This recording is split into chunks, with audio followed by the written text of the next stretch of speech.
Baik, assalamualaikum warahmatullahi wabarakatuh. Perkenalkan, nama saya Renata Batul Jana dengan NIM J1B02410019. Jadi saya dari kelas EP1. Di sini saya akan presentasikan terkait dengan tugas pengganti mata kuliah mesin industri pertanian, yang dimana dosen pengampunya adalah Ibu Asih Priyati. Di sini PPT-nya terkait tentang proses pembuatan gula kristal atau gula pasir dari tebu. Jadi PPT yang saya buat ini tentang sebuah visualisasi terstruktur mengenai perjalanan industri pengolahan batang tebu hingga menghasilkan kristal manis berkualitas tinggi. Oke, lanjut untuk slide yang kedua. Di sini saya membuat diagram alir proses. Jadi ada 12 tahapan berurutan dari ekstraksi lapangan hingga dengan stasiun pengemasan. Jadi ada 12 mesin atau 12 tahapan, mulai dari bahan yang digunakan yaitu menggunakan tebu merah. Yang kedua ada sand cutter atau can cutter. Yang ketiga ada shredder. Yang keempat ada milling. Yang kelima ada juice heater. Yang keenam ada clarifier. Yang ketujuh ada evaporator. Yang kedelapan ada vacuum pen. Yang kedelapan crystallizer.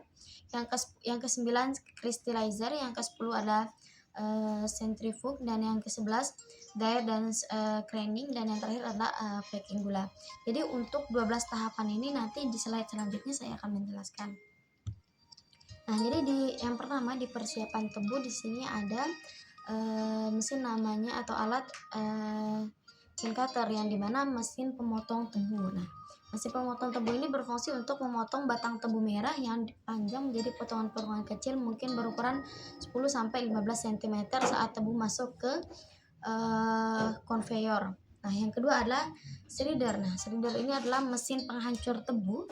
Jadi dimana potongan tebu tadi menggunakan can cutter berputar cepat untuk mencabik serat agar struktur sel terbuka dan memudahkan proses ekstraksi niranya.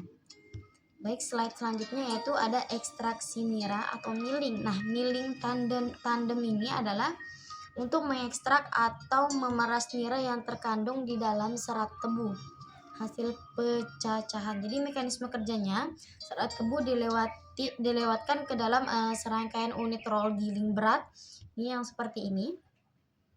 Kemudian melalui tekanan hidrolik yang tinggi, jadi nira terperas keluar menjadi nira mentah, sedangkan sisa ampas tebunya dipisahkan untuk dimanfaatkan sebagai bahan bakar boiler. Selanjutnya ada pemurnian nira. Proses pemurnian nira di sini menggunakan alat pemanas nira, juice heater. Jadi fungsinya itu pemanasan nira mentah sebelum masuk ke tahap pemurnian kimiawi. Jadi mekanisme kerjanya, nira dialirkan melalui pipa pemanas yang bertekanan, kemudian suhu panas mempercepat reaksi pengendapan kotoran serta membunuh mikroorganisme yang merugikan. Selanjutnya ada tangki pemurnian. Nah, di tangki pemurnian ini dia mengendapkan zat, jadi bukan gula, agar diperoleh nira jernihnya. Jadi mekanisme kerjanya itu, nira diberi susu kapur atau liming. Nah, reaksi ini tuh mengikat partikel pengotor sehingga membentuk membentuk endapan padat di dasar tangki. Nah, sementara nira jernihnya itu mengalir keluar di bagian atasnya. Baik, slide selanjutnya tentang penguapan nira, yaitu evaporation.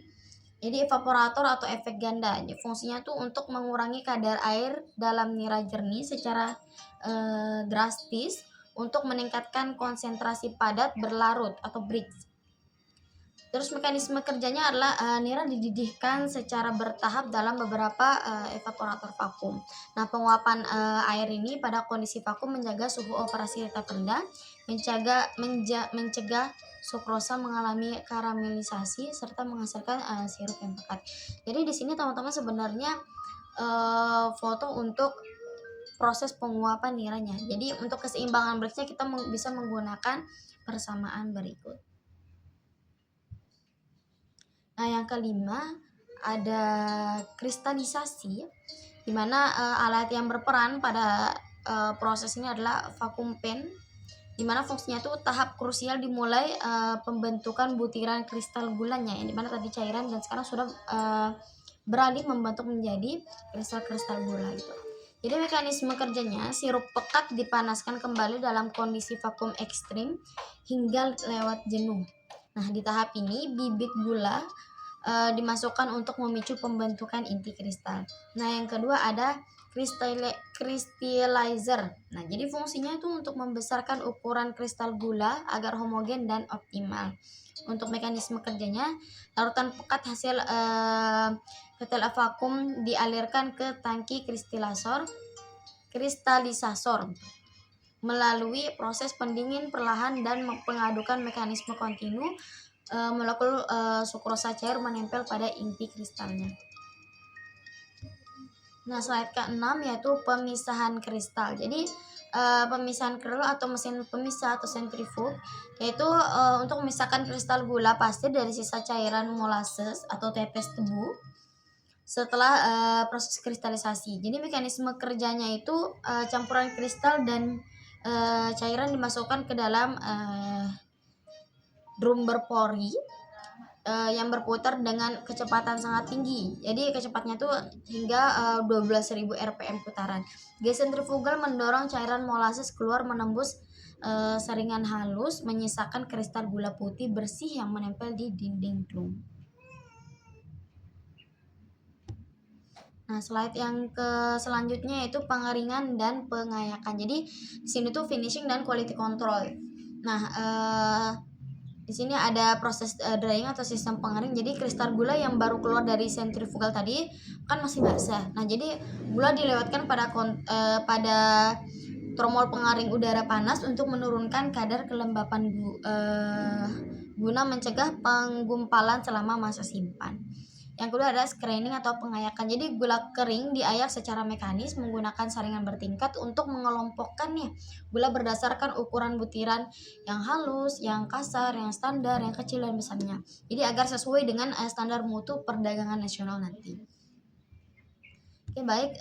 Selanjutnya ada stasiun pengemasan atau packing mesin pengemasan. Jadi fungsi utamanya itu untuk melindungi produk gula kristal dari kelembapan udara luar, menjaga kebersihan dan mempersiapkan produk untuk didistribusikan ke pasar. Jadi packaging ini atau packing ini sangat penting dalam proses